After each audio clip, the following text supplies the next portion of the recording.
Guillaume Thomès fait partie de cette génération de quadragénaires qui aiment les chevaux et les sensations qu'ils procurent.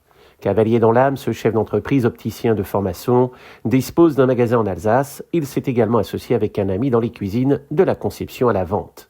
Grand amateur de courses d'obstacles, il affiche clairement ses ambitions du haut niveau. Il s'appuie avant tout sur le partage et s'entoure de professionnels compétents. Rencontre avec un passionné passionnant. Les courses, ça rythme ma vie. Pas forcément professionnelle, mais par exemple, pas plus tard qu'hier soir, j'ai un ami qui m'invite à déjeuner un dimanche. Je lui dis non parce qu'il y a une course à Auteuil tel jour, quoi. Donc mon emploi du temps est fait en fonction des courses. J'adore me déplacer sur les champs de course. J'aime voir mes chevaux courir. C'est l'adrénaline, le plaisir, le côté sportif, exploit du cheval. Premier contact avec le cheval, ça doit être vers 5-6 ans.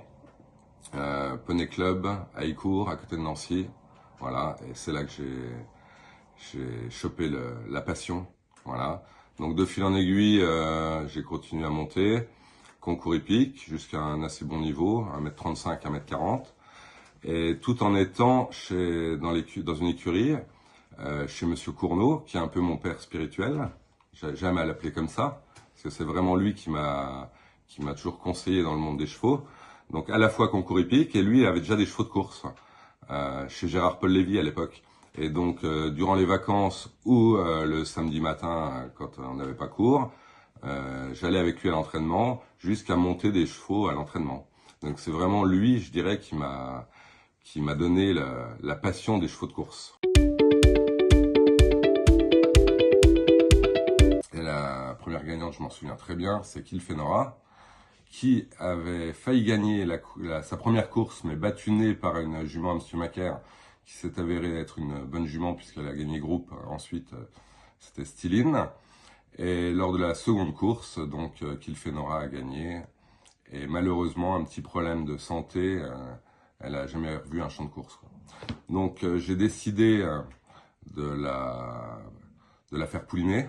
J'ai toujours adoré l'élevage, donc j'ai décidé de la faire pouliner. Le premier produit, ça a été un pseudo-échec puisque la pouliche s'est accidentée. Je voulais tout arrêter et c'est à ce moment-là que j'ai la chance de rencontrer Francis Matzinger. Et donc on est parti en association sur cette jument pour l'élevage. Et de fil en aiguille, donc elle a eu un poulain Paris Gino qui a gagné le Chaser Day. Je pense qu'au début, je suis pas parti sur la bonne façon, la bonne méthode, le bon style de propriétariat. Voilà, j'avais des chevaux seuls, donc pas forcément très bons. Maintenant, j'ai changé mon fusil d'épaule. On est beaucoup en association, avec des associations sympas, des associations d'hommes, hommes ou femmes d'ailleurs, mais des gens de bonne compagnie et des amis principalement. Donc on diversifie les investissements, ce qui permet d'avoir plus de chevaux, plus de partants et de réduire les risques en cas de problème. À l'heure actuelle, je pense que j'ai des intérêts dans une trentaine de chevaux, que ce soit l'élevage ou en course, principalement chez 3 entraîneurs, Augustin de Boisbrunet à Royan, Alexis Acker à Strasbourg et Anne-Sophie Paco. J'ai eu 4 gagnants l'année dernière. Imperium, qui est fidèle à lui-même, qui gagne sa course tous les ans chez Alexis Acker. Jolivant, qui est un AQPS de 5 ans, avec qui on a pris notre temps et qui, j'espère, nous récompensera. Chez Anne-Sophie, j'ai un bon espoir qui s'appelle Happy People, un pastorius qui n'a pas encore débuté.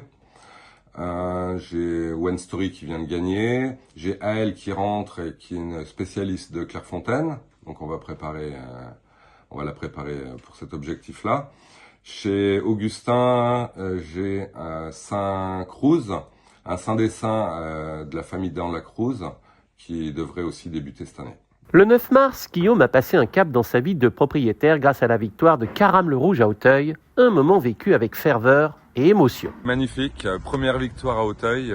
Je remercie encore grandement Nicolas de nous avoir fait participer à l'aventure. C'était un peu l'objectif depuis 5-6 mois, donc c'était préparé, et tout a fonctionné comme prévu. Ça, pour taper du pied, j'ai tapé du pied, surtout qu'à la dernière, il s'est fait un petit peu dominer par le favori, et il a su repartir, c'est vraiment un très très bon cheval. Dans tous les domaines, quand je commence quelque chose, j'aime bien aller au bout de ces choses, et je suis un gagneur. Une victoire dans le Grand Steeple, une victoire à Cheltenham, voilà, c'est mon rêve de gamin, mon rêve d'adulte. On n'y est pas encore, mais on fait tout pour. En fait, je connais Jeannot Hant. Je pense qu'il y a 15 ans, on lui aurait dit tu vas gagner le Grand Steeple, il y croyait pas. Et il a réussi. Bon. Je pense que dans l'obstacle, c'est plus facile d'atteindre les sommets que dans le plat. Je suis un peu un acheteur compulsif. Ma femme serait là, elle me dirait, quand je reçois le catalogue des ventes Arcana, on a l'impression que tu reçois le catalogue Jouet Club. Donc j'essaye de me contenir quand même. J'investis en bon père de famille. Je cherche pas forcément le rendement, mais je veux pas dépenser à tort et à travers. C'est tellement dur d'amener un cheval aux courses le jour J, que quand on a un cheval, c'est beaucoup de rêves, beaucoup d'attentes, beaucoup de sacrifices, entre guillemets, parce que ça coûte quand même de l'argent. Donc si on peut vibrer et avoir des nouvelles régulièrement, en attendant le jour J, c'est plutôt plaisant. Et je ne me verrais pas avoir des chevaux chez un entraîneur avec qui je n'aurais pas de discussion.